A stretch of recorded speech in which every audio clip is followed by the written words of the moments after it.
कांग्रेस नेता सचिन पायलट मतदाता अधिकार यात्रा में शामिल होने के लिए बिहार की बेतिया पहुंचे। इस दौरान उन्होंने एक प्रेस वार्ता कर बिहार में चल रही मतदाता अधिकार यात्रा पर चर्चा की। उन्होंने कहा कि राहुल गांधी का मानना है कि देश में निष्पक्ष चुनाव कराना निर्वाचन आयोग की जिम्मेदारी है, लेकिन आयोग हर सवाल पर चुप्पी साधे है। नेता ने आरोप लगाया कि चुनाव आयुक्तों की नियुक्ति प्रक्रिया, सीसीटीवी फुटेज नष्ट करने का नियम और वोटर लिस्ट सार्वजनिक न करना कई गड़बड़ियों की ओर इशारा करता है। उन्होंने कहा कि राहुल गांधी ने कर्नाटक में सबूतों के साथ सवाल उठाए, जिन पर चुनाव आयोग अब तक जवाब देने से बच रहा है। इस यात्रा को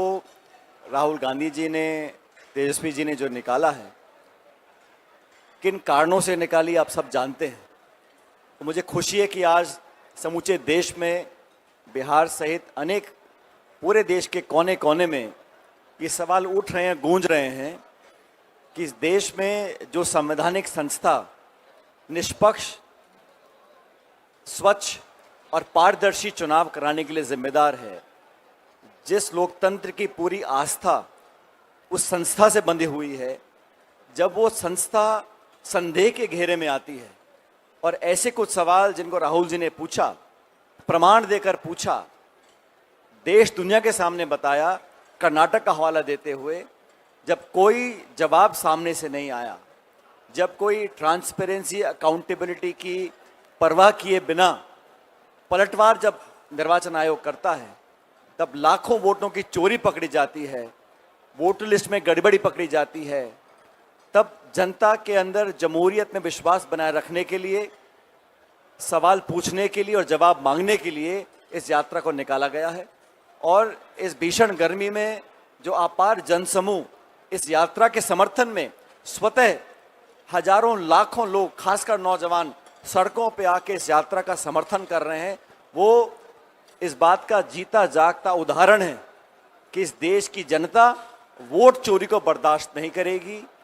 वोटर लिस्ट से, एसआईआर के नाम से कुछ और हवाला देकर जानबूझकर टारगेटेड लोगों की वोट काटना और टारगेटेड वोट जोड़ना, अनेक उदाहरण ऐसे हमने भी दिए, राहुल जी ने स्पष्ट करके बहुत से उदाहरण जनता के बीच प्रस्तुत किए। लेकिन दुर्भाग्यपूर्ण है, सबसे पहली बात, मुख्य निर्वाचन आयोग की जो चयन प्रक्रिया है उसमें प्रधानमंत्री, नेता प्रतिपक्ष और चीफ जस्टिस थे। बिना वजह उस प्रणाली को बदलकर प्रधानमंत्री, गृह मंत्री और नेता प्रतिपक्ष, ताकि 2 के बहुमत से जिसको भी आप चाहो मुख्य निर्वाचन आयोग आप बना सकते हो। किसने डिमांड रखी थी, क्या कारण थे, किस कोर्ट का आदेश था? पहली बात, निर्वाचन आयोग ने वोटर लिस्ट में जो गड़बड़ियां करी और उसके बाद सीसीटीवी फुटेज को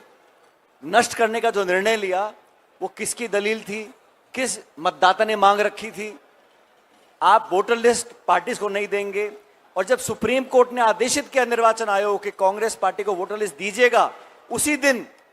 अपने नियम बदलकर कहा कि हम बाध्य नहीं है, हम वोटर लिस्ट नहीं देंगे। आप वोटर लिस्ट देना नहीं चाहते, आप सीसीटीवी फुटेज जो है कैमरा की वो नष्ट करना चाहते हो, आप जवाब देना नहीं चाहते, उल्टा आप हल्फनामा मांग रहे हो। अगर निर्वाचन आयोग राहुल जी के कथन पर जांच करता और निष्पक्ष जांच के बाद बोलता हमें कुछ नहीं मिला, मैं बात मानता था, जांच करने को तैयार नहीं, लाखों लाख लोगों को वोट से वंचित रखने की अगर कोई तैयारी कर रहा है, तो वोट के अधिकार के लिए, इस देश में लोकतांत्रिक प्रणाली को स्थिर रखने के लिए, और इस देश की जो निर्वाचन आयोग वाली संस्था है, उस संवैधानिक संस्था को नीतिगत तरीके से जो खोखला करने का काम किया जा रहा है, उसके विरोध में तमाम हमारा गठबंधन आज सड़कों पर है। और मुझे खुशी है कि सारे हमारे गठबंधन के जो दल हैं, सिर्फ नेता नहीं, कार्यकर्ता भी कंधे से कंधा मिलाकर इस बिहार की सरकार और केंद्र की सरकार के खिलाफ मजबूती से डटे हुए हैं। बदलाव की लहर पूरे बिहार के अंदर है, और बिहार में जो शासन चल रहा है, सीएजी की रिपोर्ट आ गई, हजारों करोड़ का उसमें गबन दिखाया गया है, पेपर लीक हो रहे हैं, नौकरी मिल नहीं रही, उद्योग ठप पड़े हैं, किसान हाहाकार मचा रहा है, शिक्षित नौजवान बेरोजगार घूम रहे हैं। इस व्यवस्था को पलटने के लिए इस यात्रा को निकाला गया है। और जब बिहार के चुनाव आएंगे, तो बिहार वो जमीन है जहां राजनीति खेत खलियान में, गली मोहल्ले में, छोटे बड़े शहर गांव में हर लोग जानते समझते हैं। और यहां कोई कितनी कोशिश कर ले इस चुनाव का मुंह मोड़ने के लिए, धर्म के नाम पर, जाति के नाम पर, लेकिन विकास, रोजगार, निवेश और सुशासन के नाम पर यहाँ पर बदलाव होगा। और ये मेरा संपूर्ण विश्वास है कि आगामी विधानसभा चुनाव के अंदर हमारा गठबंधन स्पष्ट बहुमत लेकर एक परिवर्तन लेकर आएगा साथियों। और परिवर्तन सिर्फ सत्ता का नहीं, व्यवस्था का परिवर्तन है। बेरोजगारों को नौकरी मिले, वंचित लोग हैं, दलित हैं, पिछड़े हैं, आदिवासी हैं, गरीब हैं, किसान हैं, उनको अधिकार मिले। आज जो सिर्फ भाषण देकर लोगों को भ्रमित किया जा रहा है, उस परंपरा को रोकना होगा।